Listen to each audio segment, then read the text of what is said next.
S Krishna sir. Okay ಅಲ್ವಾ? So Shashank sir ಇಲ್ಲಿವರೆಗೂ ಮಾಡದೇ ಇರೋಂಥ ಒಂದು ಅಂದರೆ ಜಾನರ್ ಆಗ್ಬೋದು ಅಥವಾ ಒಂದು ಹೇಳದೇ ಇರೋಂಥ ಒಂದು ಕತೆ. ಅಂದರೆ ನನಗೆ ಅನ್ಸ್ದಂಗೆ ಕನ್ನಡಕ್ಕೆ ಇದು ತುಂಬ ಹೊಸ ರೀತಿಯಾದಂಥ ಒಂದು ಕತೆ ಇದು. ಈ ಥರದ್ದೊಂದು ಸಿನಿಮಾ ನಾನು ನೋಡಿಲ್ಲ, ಅಂದರೆ ನಮ್ಮಲ್ಲಿ ಮಾಡಿಲ್ಲ. ಸೊ ಒಂದು ವಿಭಿನ್ನವಾದ ಒಂದು ಚಿತ್ರ, ಪ್ಲಸ್ ನನಗೆ ಎಸ್ಪೆಷಲಿ ಬೇರೆ ಥರನೇ ಒಂದು ಮ್ಯಾನರಿಸಮ್ ಆಗ್ಬೋದು, ಒಂದು ಏನು ನೀವು ನೋಡಿದ್ವಿ ಅದೊಂದು ಬಾಡಿ ಲ್ಯಾಂಗ್ವೇಜ್ ಅಥವಾ ಲುಕ್ಕು ಪ್ರತಿಯೊಂದು ಅಥವಾ ಕ್ಯಾರೆಕ್ಟ್ರು, ಸೊ ಅದು ಕಂಪ್ಲೀಟ್ಲಿ ಒಂದು ಡಿಫ್ರೆಂಟ್ ಶೇಡ್. ಸೊ ಸುಮಾರು ಒಂದು ಫ್ಯಾಮಿಲಿ ಹುಡುಗ, ಒಂದು ಒಳ್ಳೆ ಹುಡುಗ, ಸೊ ಇದೇ ಥರದ್ದು ಜಾಸ್ತಿ ಮಾಡ್ತಾ ಇದ್ದೆ. ಸೊ ಒಂದೇ ಸತಿ ಕರ್ಕೊಂಬಂದು ನಾವು ಬ್ರ್ಯಾಟ್ ಮಾಡಿಬಿಟ್ರು ಸರ್.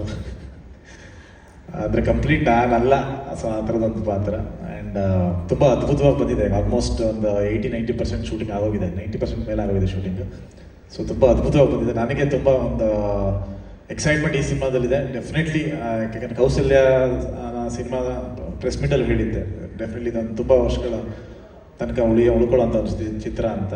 ಸೊ ಅದೇ ರೀತಿ ಬ್ರ್ಯಾಟ್ ತುಂಬ ವಿಭಿನ್ನವಾದ ಪ್ಲಸ್ ತುಂಬ ಇವತ್ತಿನ ಜನ್ರೇಷನ್ಗೆ, ಇವತ್ತಿನ ಯೂತ್ಸ್ಗೆ ಅಟ್ರ್ಯಾಕ್ಟ್ ಆಗುವಂಥ ಒಂದು ಸಬ್ಜೆಕ್ಟ್ ಇದು. ನಿಮಗೆ ಆ್ಯಕ್ಚುಲಿ ಸೂಕ್ಷ್ಮವಾಗಿ ಪೋಸ್ಟರು ಅಥವಾ ನೀವು ಸಾಂಗು ಸೂಕ್ಷ್ಮವಾಗಿ ನೋಡಿದ್ರೆ ಆ್ಯಕ್ಚುಲಿ ಕತೆ ಹೇಳ್ತಿರ್ತಿದೆ.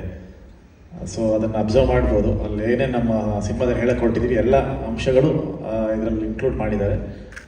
ನನಗೆ ಗೊತ್ತಿಲ್ಲ ಕತೆ ಎಷ್ಟು ಹೇಳ್ಬೋದು ಏನೋ ಅಂತ. ಶಶಾಂಕ್ ಸರ್ ಹೇಳಿ ಏನೇನು ರಿವೀಲ್ ಮಾಡ್ತಾರಂತ. ಆ್ಯಂಡ್ ಮಂಜು ಸರ್ ಬಗ್ಗೆ ಹೇಳಲೇಬೇಕು. ಡಾಲ್ಫಿನ್ ಎಂಟರ್ಟೈನ್ಮೆಂಟ್ ಈ ಸಿನಿಮಾಗೆ ನಿಮಗೆ ಪ್ರತಿಯೊಂದು ಫ್ರೇಮಲ್ಲೂ ರಿಚ್ನೆಸ್ ಆಗ್ಬೋದು, ಕಾಸ್ಟ್ಯೂಮ್ಗಳಾಗ್ಬೋದು, ಎಲ್ಲೂ ಕಾಂಪ್ರಮೈಸ್ ಆಗದೆ ತುಂಬ ನೆಕ್ಸ್ಟ್ ಲೆವೆಲಲ್ಲಿ ಮಾಡಿದ್ದಾರೆ. ಐ ಥಿಂಕ್ ಕಾಸ್ಟ್ಯೂಮ್ಸ್ ಈ ಫಿಲಮ್ ನಾನು ಹಾಕಿರೋಷ್ಟು ಯಾವ ಸಿನಿಮಾಗೂ ಹಾಕಿಲ್ಲ. ಐ ಥಿಂಕ್ ಇಷ್ಟು ವರ್ಷ ನಾನೇನು ಹಾಕಿದ್ದೆ ಎಲ್ಲ ಸೇರಿಸಿ ಒಂದೇ ಸಿನಿಮಾದಲ್ಲಿ ಹಾಕಿದ್ದಾರೆ. ತುಂಬ ಅಂದರೆ ಒಂದು ಅಪ್ಡೇಟೆಡ್ ಕಾಸ್ಟ್ಯೂಮ್, ನಿಮಗೆ ಒಂದು 2-3 ಏನು ಹೇಳ್ತಾರೆ, ಒಂದು ಲೇಯರ್ಸ್ ಬರ್ತಾ ಹೋಗುತ್ತೆ ನಿಮಗೆ. ಒಂದು ಮಿಡಲ್ ಕ್ಲಾಸು, ಒಂದು ಹೈ ಕ್ಲಾಸು, ಆ ಥರದ್ದು ಒಂದಷ್ಟು ವೇರಿಯೇಷನ್ಸ್ ಬರ್ತಾ ಹೋಗುತ್ತೆ ಸಿನಿಮಾದಲ್ಲಿ. ಸೊ ಒಂದೊಂದಕ್ಕೂ ವಿಭಿನ್ನವಾದ ಒಂದು ಕಾಸ್ಟ್ಯೂಮ್ ಡಿಸೈನ್ ಮಾಡಿದ್ದಾರೆ. ನಿಮಗೆ ಸ್ಕ್ರೀನ್ ಮೇಲೆ ನೋಡಿದಾಗ ಗೊತ್ತಾಗುತ್ತೆ. ಅಂದರೆ ನನ್ನ ಬೇರೆ ರೀತಿನ ತೋರಿಸಿದ್ದಾರೆ. ತುಂಬ ಎಕ್ಸೈಟ್ ಆಗಿದ್ದೀನಿ ಚಿತ್ರಕ್ಕೆ ಡೆಫಿನೆಟ್ಲಿ. ಆ್ಯಂಡ್ ಮನೀಷಾ ಅವರು ಮೊದಲನೇ ಸಿನಿಮಾ ಕನ್ನಡದಲ್ಲಿ, ಸೊ ಈ ಮುಂಚೆ ತೆಲುಗಲ್ಲಿ ಮಾಡಿದ್ದಾರೆ. ಸೊ ಅವ್ರಿಗೆ ಈ ಫಿಲ್ಮ್ ಮುಖಾಂತರ ಒಂದು ಒಳ್ಳೆ ನಟಿ ಡೆಫಿನೆಟ್ಲಿ ಇಂಡಸ್ಟ್ರಿಗೆ ಬರ್ತಾ ಇದ್ದಾರೆ. ವೆಲ್ಕಮ್ ಮನೀಷಾ. ಆ್ಯಂಡ್ ಸಾಕಷ್ಟು ಕಾರಣಗಳಿದೆ, ಒಂದು ಸ್ಟಾರ್ ಕಾಸ್ಟ್ಗಳು. ಈಗ ಡ್ರ್ಯಾಗನ್ ಮಂಜು ಅವರಿದ್ದಾರೆ, ನನ್ನ ಫೇವ್ರೆಟ್ ವಿಲನ್ ರಮೇಶ್ ಸರ್ ತುಂಬ ಅದ್ಭುತವಾಗಿ ಮಾಡಿದ್ದಾರೆ. ಆ್ಯಂಡ್ ತುಂಬ ಫ್ರೆಂಡ್ಸ್ ಕ್ಯಾರೆಕ್ಟರ್ಗಳು ಬರ್ತಾ ಇರ್ತಾರೆ.